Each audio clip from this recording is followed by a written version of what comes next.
All right, we're going to attempt to try OUTA's portfolio manager on state capture, Rudie Heyneke, one last time. Rudie, I certainly hope that no gremlins can get into our system now, but just your reaction in terms of your expectations on that fifth and final state capture report. Yes, we expect, like I said before, that this final report will come out. Then we will see the whole picture and all the recommendations of the Chief Justice over the period of time. I want to emphasize that we see the recommendations on, in two different categories. The one is a reactive category where obviously law enforcement agencies will have to act, do further investigations with the possibility to prosecute. But also equally important are the proactive measures and the proactive recommendations that the judge made. For example, establishing committees, agencies to look at procurement, corruption, to look at new legislation with regards to procurement. And we must remember that, the loot that took place, the majority thereof was done through procurement processes. And that is why the proactive measures and the proactive recommendations of the Chief Justice is equally, are equally important for us. Now, of course, Rudie, 4 years down the line, and you speak of these recommendations, which is basically what is going to be happening. The president is going to look at the recommendations and some of the actions that have been recommended in this report, and then he's going to approach a parliament. So the expectation is high in as far as what will then transpire thereafter. Are we likely to see successful prosecutions going forward? Are those entities that are meant to ensure this, especially from the reactive stance that you were talking about, will that happen? Is it likely? I mean, South Africans are really wishing for this to happen so that, everything that President Cyril Ramaphosa has been saying about we will uproot, corruption and crime in this country. Yes, we should not and we cannot, lose faith in the prosecuting authorities. A few weeks ago, the NDPP announced that, at least 9 cases will be before court in the next 6 months. We've seen that there are currently 2-3 cases, state capture cases in court.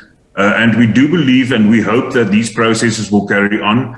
We have seen the arrest of the 2 Gupta brothers in Dubai. We read about extradition procedures that's going on. So we cannot lose faith. That is all that we have at this stage. And that is, and we need that to keep the people who looted this country and to keep them to account. So, the NPA is the only body in this country that can prosecute. It's their constitutional duty. That is what they are tasked to do, and that is what they should do. And a few weeks ago, Minister Lamola also announced that, the budget problems were sorted out. There's enough money. They can get the resources. So we must put our faith in the National Prosecuting Authority to prosecute successfully. Now, a number of cabinet ministers, were also implicated in some of these reports, the early reports. Now, they've gone to say that they are going to put the findings on review. And so the concern also lies there. Will we actually see, a tough stance being placed on, especially those that were meant to be the ones that are protecting this country from those procurement, transgressions that we saw? I think that as a society, we should also, put pressure on leadership in this country.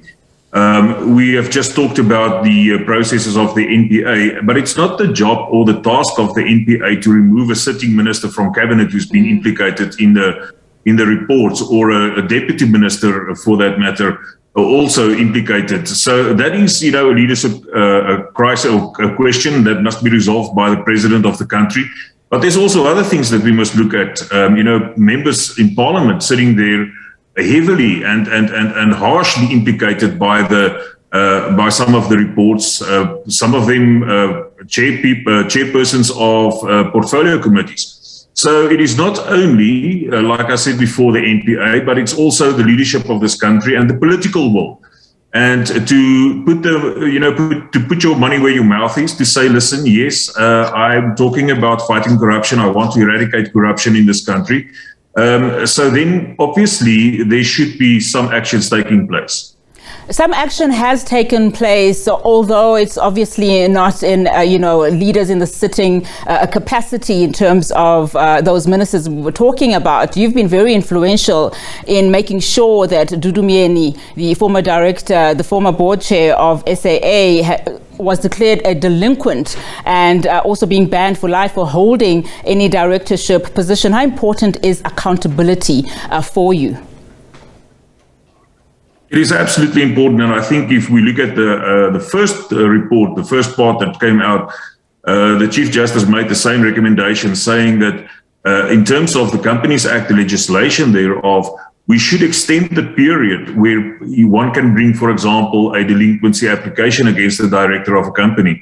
And those also, are some of the proactive measures that I was talking about.